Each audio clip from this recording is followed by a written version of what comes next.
দাবার ইতিহাসে যদি আক্রমণ মানেই কেউ হয় তার নাম আলেকজান্ডার আলেখিন। আজকের ভিডিওতে দেখবেন তার দুইটি ভয়ঙ্কর আক্রমণাত্মক ম্যাচ, যেখানে প্রতিটি চালই ছিল প্রতিপক্ষের জন্য দুঃস্বপ্ন। শেষ পর্যন্ত দেখুন, কারণ এখানে ভুল মানেই মেট। আলেখিন খেলেন ব্ল্যাক নিয়ে এবং হোয়াইট পিস নিয়ে খেলেন।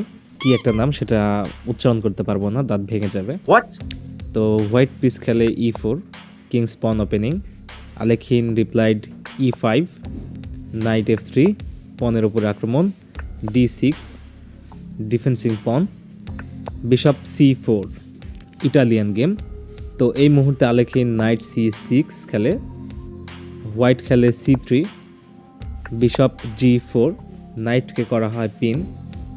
এই মুহূর্তে হোয়াইট খেলেন কুইন B3, অর্থাৎ প্রথমত এই কুইনকে আনপিন করা হলো, দ্বিতীয়ত এখানে ডাবল অ্যাটাক করা হয়েছে।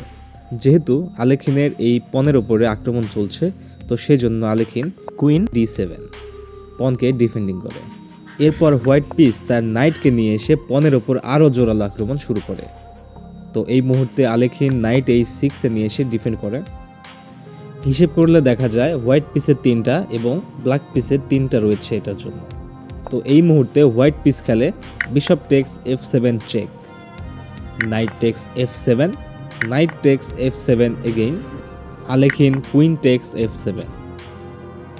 ইকুয়াল পজিশনে এই মুহূর্তে হোয়াইট পিস খেলে queen takes B7, discover attack. তো এই মুহূর্তে চাইলে আলেখিন তার রুককে সেভ করতে পারত, কিন্তু আলেখিন তার কিংকে নিয়ে যায় তার নাইটকে সাপোর্ট দিতে এবং রুকটিকে স্যাক্রিফাইস করে। কুইন টেক্স A8 এবং এই মুহূর্তে আলেখিন খেলে একটি চমৎকার চাল কুইন C4, একটি চেকমেট থ্রেড তৈরি করে। তো এই মুহূর্তে হোয়াইট পিস তার চেকমেটটি সেভ করার জন্য সে তার পনকে পুশ করে বিশপের ডায়াগোনালটি ক্লোজ করে দেয়, কিন্তু আলেখিন স্যাক্রিফাইস করতে ভয় পায় না। Bishop takes F3, G takes F3। এই মুহূর্তে আলেখিন আরও একটি নাইস মুভ করে নাইট D4। রিমেম্বার, এই মুহূর্তে যদি সি টেক্স D4 হয় তাহলে Alekhine queen takes C1 check, king সরে যাবে, রুক চলে গেল এবং এই মুহূর্ত থেকে অনেক জোরালো আক্রমণ হয়তো বা তৈরি করা পসিবল হতো। তো এটা বুঝতে পেরে হোয়াইট খেলোয়াড় D3 পনটি পুশ করে কুইনকে ধাওয়া দেওয়ার চেষ্টা করে, কিন্তু সে ভুলে যায় যে এই পনের কোনো ব্যাকআপ নাই। তো এই মুহূর্তে কুইন টেক্স D3 খেলে আলেখিন, এবং যেহেতু নাইট দিয়ে এখানে যায় এবং অনেক বিপজ্জনক কোনো কিছু ঘটতে পারে, তো সেই জন্য পন টেক্স নাইট। যখন পন টেক্স নাইট হয় সেই মুহূর্তে আলেখিন একটি চতুর্মুখী খেলা দেয়, যা ব্রিলিয়েন্ট মুভ হিসেবে পরিচিত বিশপ E7। আপনারা সাধারণ দৃষ্টিতে দেখলে এখানে কোনো কিছুই খুঁজে পাবেন না। কুইন চাইলে সর্বোচ্চ এদিকেই আসতে পারবে, এর বাইরে কোথাও যেতে পারবে না, কিন্তু আলেখিন এখানে দেখেছিল অন্য কিছু, যা আপনি আমি আমাদের দৃষ্টিশক্তি দিয়ে দেখতে পাচ্ছি না। তো এই মুহূর্তে হোয়াইট খেলোয়াড় খেলে কুইন টেক্স H8 এবং এই মুহূর্তে আলেখিন তার চতুর্মুখী প্রতিভার পরিচয় দেয় বিশপ H4 চেকমেট। হ্যাঁ দর্শক, এখানে চেকমেট হয়ে গেছে, কেননা কুইন দিয়ে অলমোস্ট এই লাইনগুলো ধরা রয়েছিল এবং এই মুহূর্তে বিশপ আসার কারণে এই একটি স্কোয়ার যেটা হোয়াইটের কিং পাচ্ছিল সেটাও ক্লোজ করে দেওয়া হয় এবং এখানে চেকমেট করে দেওয়া হয়। একটা অসাধারণ খেলা না? হ্যাঁ, এরকমই অসাধারণ খেলতেন আলেকজান্ডার আলেখাইন। খেলাটি আপনাদের কেমন লাগলো সেটা অবশ্যই কমেন্ট বক্সে দিবেন, এবং এরপর চলুন আমরা চলে যাই আমাদের দ্বিতীয় গেমে। আলেখিন খেললো E4, কিংস পন ওপেনিং। হ্যান্স রিপ্লাইড করে E6, D4, D5, night C3, night F6, bishop G5, নাইটকে করে দেওয়া হয়েছে পিন। হ্যান্স খেলে বিশপ E7, আনপিন করা হয় নাইটকে। আলেখিন খেলে E5, night F2 D7, exchange offer করে। আলেখিন H4 পনটি পুশ করে, bishop takes G5, H takes G5, queen takes G5। এই মুহূর্তে আলেখিন খেলেন নাইট H3, কুইনের উপরে আক্রমণ, queen back to E7, night F4, এই মুহূর্তে হ্যান্স তার নাইট F8 নিয়ে যায়, কুইন G4, F5, কুইনের ওপরে আক্রমণ, E takes F5। দর্শক, আপনারা অনেকেই বলেন যে এই মুহূর্তে এই পণ দিয়ে এটা ক্যাপচার কিভাবে হয়। দর্শক, আপনাদের অবগতির জন্য বলি, যেহেতু এই পণ এই দুইটি স্কোয়ারকে এক্সেস করে, তো সেই জন্য এখানে থাকা বা এখানে থাকা যে কোনো পণ যদি এই পণের এই স্কোয়ারগুলো ক্রস করে, তো সেই মুহূর্তে এই পণ চাইলেই এই দুইটি পণকে এইভাবে স্কোয়ার করে নিতে পারে। তো এই মুহূর্তে E takes F5, G takes F6, এরপর আলেখিন কুইন সাইডে ক্যাসেল করে, C6, রুক E1। এই মুহূর্তে এই পণের ওপরে আলেখিনের 3টা, হ্যান্সের 3টা, কিং D8, রুক H6, E5।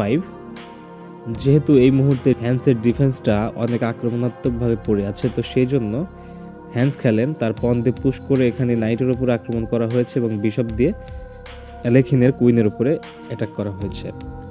এই মুহূর্তে কুইন H4, পণের উপরে ডাবল অ্যাটাক করা হয়েছে এবং এই মুহূর্তে এই পণ দিয়ে এই নাইটটি ক্যাপচার করা যায় না, কারণ এখানে রুক লাইনে রয়েছে। নাইট B2 D7, অর্থাৎ পণকে ব্যাকআপ দেওয়া হলো, বিশপ D3, E4, বিশপের এই লং ডায়াগনালটি বন্ধ করে দিল। এর কারণ হচ্ছে যেহেতু এই পণটি এই নাইটটিকে ক্যাপচার করতে পারছে না বা এই লাইনটির বাইরে যেতে পারছে না, কারণ এখানে আলেখিনের রুকটি অ্যাক্টিভ রয়েছে, তো সেই জন্য এই পণটি পুশ করে বিপজ্জনক বিশপের ডায়াগনালটি ক্লোজ করে দেওয়া হয়। কুইন G3, আলেখিন কোনো দিকে কর্ণপাত করছে না, না করে সে তার মতো হয়তোবা সে কোনো গন্তব্য স্থির করেছে বা লক্ষ্য স্থির করেছে। হ্যান্স খেলে কুইন F7। হ্যান্স তার কুইনকে এখান থেকে সরিয়ে নিয়ে রুকের এই ডায়াগনাল থেকে নিজেকে সেভ করার চেষ্টা করে। এই মুহূর্তে বিশপ টেক্স E4, একটি পাওয়ার স্যাক্রিফাইস করে আলেখিন, D takes E4, night text E4, আরও একটি নাইটকে নিয়ে যাওয়া হয় সেখানে, রুক G8, কুইনের ওপরে আক্রমণ, কুইন A3, ডাইরেক্ট কুইন সেখান থেকে অন্য লাইনে চলে আসলো এদিক থেকে আক্রমণ করার সুবিধাটা নেওয়ার জন্য, কুইন G7, রুকের ওপরে আক্রমণ, নাইট D6। আলেখিন এখানে একটি চতুর্মুখী চাল দিচ্ছে, যদি এই মুহূর্তে কুইন দিয়ে রুকটি ক্যাপচার করা হয় তাহলে নাইট দিয়ে চেক দিয়ে কুইন ফর্ক করা হবে।